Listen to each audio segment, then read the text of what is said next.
नमस्ते। KD knowledge series में मैं हिताक्षी आपका स्वागत करती हूँ। और जैसे हम सब जानते हैं, ब्रेस्ट कैंसर के केसेस दिन ब दिन बढ़ते जा रहे हैं। तो उस संदर्भ में आज हम बात करेंगे। I wanted to welcome doctor Somesh Chandra sir, surgical oncologist and robotic surgeon. Sir, जब हम ब्रेस्ट कैंसर की बात करते हैं तो किसको हो सकता है ब्रेस्ट कैंसर? मैं अक्सर ऐसा कहता हूँ कि cancer should be considered a biological accident. तो एक्सीडेंट किसको हो सकता है? एक्सीडेंट जो पैदल राह के किनारे चलते हैं उनको भी हो सकता है, और एक्सीडेंट जो किसी बिजी हाईवे पर बहुत ही गलत तरीके से चलते हैं उनको भी हो सकता है। सिर्फ फर्क होता है फ्रीक्वेंसी में, चांसेस ऑफ कितने होते हैं। कहने का मतलब कि ब्रेस्ट कैंसर किसी को भी हो सकता है। जी हाँ, पुरुषों को भी होता है। ब्रेस्ट कैंसर जो किसी को भी हो सकता है उसको एक एवरेज रिस्क कहते हैं। सो हम माने कि general population is an average risk, और कुछ लोग are at a higher risk. So ये जो रिस्क फैक्टर्स हैं ये जानना ज़रूरी है, तो हम जान सकते हैं कि किसी को एवरेज से ज़्यादा रिस्क है या नहीं। ये रिस्क हम कैसे जानेंगे? तो एक बहुत ही आसान तरीका है। एक breast cancer risk assessment tool है। ये एक ऑनलाइन कंप्यूटराइज्ड एल्गोरिथम है।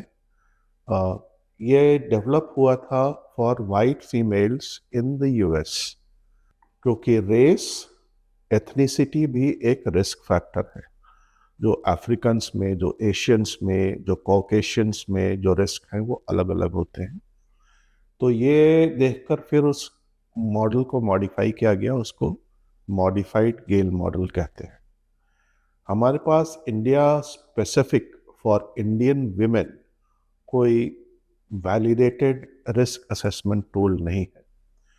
तो ये स्वाभाविक है कि हम जो अवेलेबल है उसी को यूज़ करेंगे। हमने इस पर एक स्टडी भी की है।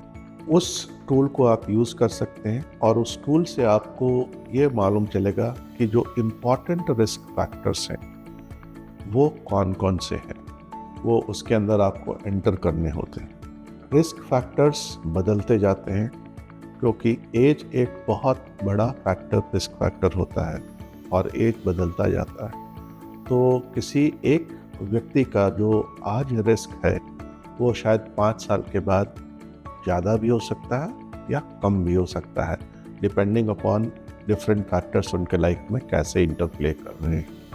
सर, अभी आगे बात करें तो how common it is in Indian females और Indian scenario?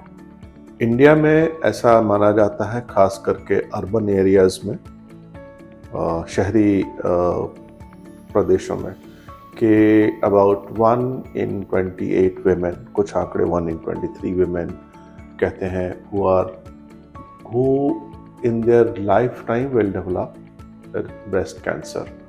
This word lifetime add करना बहुत ज़रूरी है, क्योंकि अगर हम ऐसे ही ये फिगर्स किसी को बताएं कि 1 in say 28 women are going to develop cancer, and if you look around and you find that maybe in any workplace or any society where you live, आप कहीं भी रहते हैं रेजिडेंशियल सोसाइटी में, वहाँ there will be at least 100 women.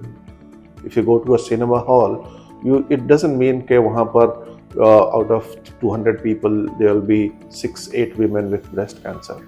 ये क्या आंकड़े गलत हैं?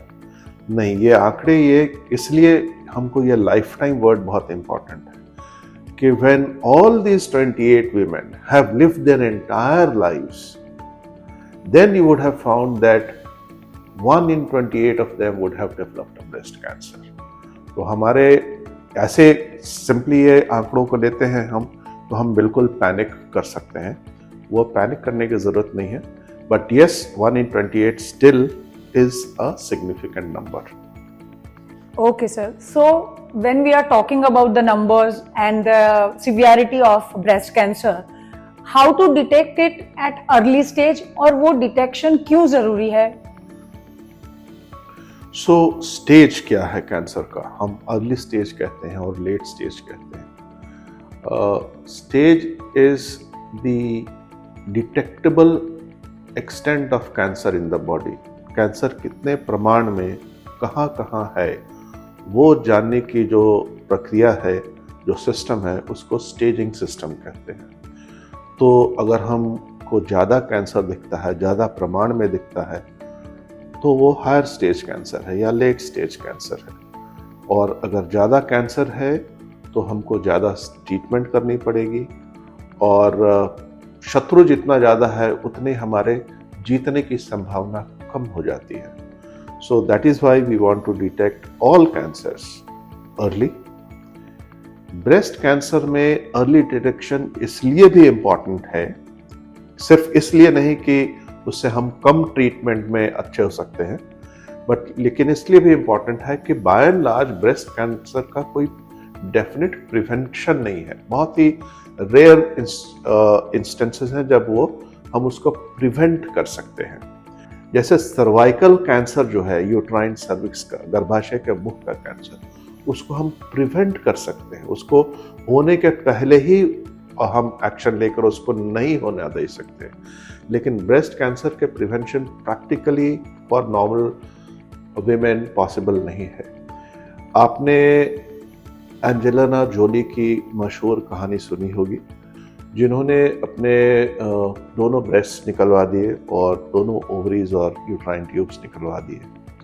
ऐसा उन्होंने ट्रीटमेंट के लिए नहीं किया। ब्रेस्ट कैंसर के ट्रीटमेंट में तो ब्रेस्ट बचा सकते हैं, और उनको बिना कैंसर के उन्होंने दोनों ब्रेस्ट निकलवा दिए, क्योंकि ये एक प्रिवेंटिव स्टेप था। जब हम प्रिवेंशन लेते हैं, हमको पता नहीं कि ब्रेस्ट में कैंसर कहाँ है, so this is called organ ablation. तो उन्होंने दोनों ब्रेस्ट इसलिए निकलवा दिए because she was at very high risk of breast cancer and ovarian cancer because of a genetic risk. अब आपने जो जेनेटिक रिस्क की बात की, एक्चुअली सब कुछ हमारे शरीर में जो होता है वो जीन से डिटरमिन करते हैं, लेकिन यहाँ पर जेनेटिक वर्ड का इस्तेमाल इसलिए हम करते हैं because we want to convey कि कौन हेरिडिटरी जेनेटिकली डिटरमिन्ड है, जो एक जनरेशन से दूसरे जनरेशन में जेनेटिकली ट्रांसमिट होते हैं। हमारे शरीर में दो किस्म के सेल्स होते हैं। एक जर्म लाइन होते हैं जो नए बच्चों को पैदा करते हैं, वो जो सेल्स होते हैं वो जर्म लाइन सेल्स कहते हैं, और बाकी का शरीर जो बना हुआ होता है उसको सोमैटिक कहते हैं। तो जर्म लाइन म्यूटेशंस जो होते हैं वो ट्रांसमिट होंगे, क्योंकि वो हमारे बच्चों में वो सेल्स चले जाते हैं, वो क्रोमोसोम्स चले जाते हैं, और वो जीन्स चले जाते हैं, वो डीएनए चले जाते हैं। तो जो जेनेटिक डिफेक्ट हमारे जर्म लाइन्स में है वो इनहेरिटेबल है, वो दूसरे जनरेशन को ट्रांसमिट हो सकते हैं, और उसकी संभावना at present breast cancers not more than 10% are genetically transmitted. Again breast cancers अलग अलग किस्म के होते हैं। जैसे एक ब्रेस्ट कैंसर का एक टाइप है TNBC, triple negative breast cancer. इसमें जेनेटिक रिस्क होने की संभावना ज़्यादा होती है। उसके ऑपोजिट एक HER2 ब्रेस्ट कैंसर होता है, जिसमें शायद ब्रेस्ट कैंसर जेनेटिकली हमको मिले, वंश परंपरागत जिसको गुजराती में कहते हैं, वो होने की संभावना बहुत ही कम होती है, लेस देन 10%। जब हम जेनेटिक की बात कर रहे हैं, लाइफस्टाइल डिसीज की वजह से ब्रेस्ट कैंसर होता है, उसकी बात कर रहे हैं, तो सर मुझे ये भी जानना है कि सारे ब्रेस्ट कैंसर पेशेंट को सर्जरी के लिए एडवाइस की जाती है, उनको सर्जरी करनी पड़ती है? ये अहम सवाल है।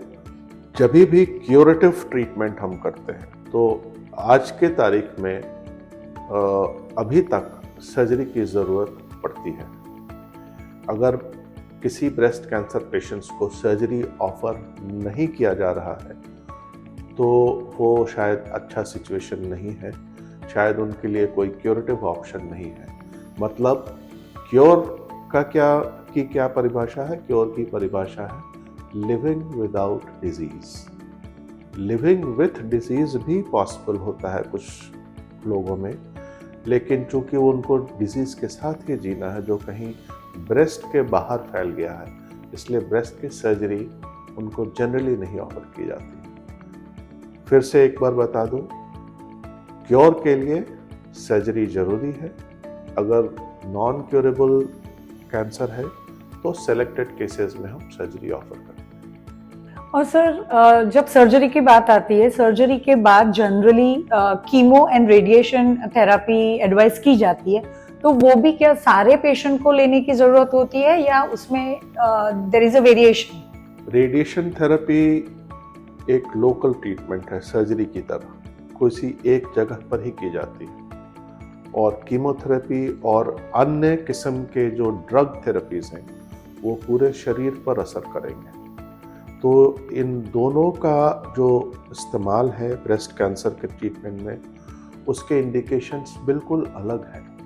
जब हमको सिर्फ ब्रेस्ट की ट्रीटमेंट की बात करते हैं तब हम रेडिएशन थेरेपी ऐड करने की बात करते हैं। तो अगर हमने ब्रेस्ट कंजर्वेशन सर्जरी की है या कराई है तो वैसे संजोगों में radiation to the remaining breast, जो ब्रेस्ट हमने बचाया है सर्जरी करके, सिर्फ ट्यूमर निकाला है और ब्रेस्ट को बचा लिया है, वैसे संजोगों में रेडिएशन की ज़रूरत पड़ती है। कभी कभी ब्रेस्ट निकालने के बाद भी रेडिएशन की ज़रूरत पड़ती है अगर ब्रेस्ट में और उसके आसपास के लिम्फ नोड्स में ट्यूमर का प्रमाण ज़्यादा हो, स्टेज 3 जो कैंसर्स होते हैं उसमें। कीमोथेरेपी और जो अन्य किस्म की दवाइयाँ हैं उनका इस्तेमाल कुछ अलग मापदंडों पर किया जाता है। उसके लिए हमको देखना पड़ता है, एक अनुमान लगाना पड़ता है कि ये जो कैंसर हम डील कर रहे हैं उसको शरीर में फैल जाने की संभावना कितनी है, भले वो दिख नहीं रहा हो।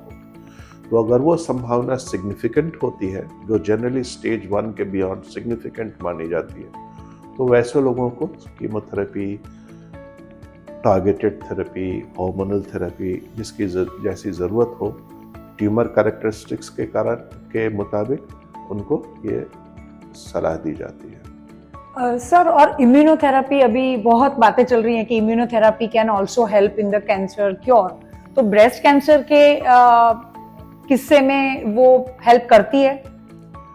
अभी तक तो नहीं करती थी।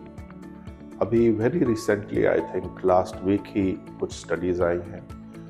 मैंने पहले जिक्र किया TNBC, triple negative breast cancer.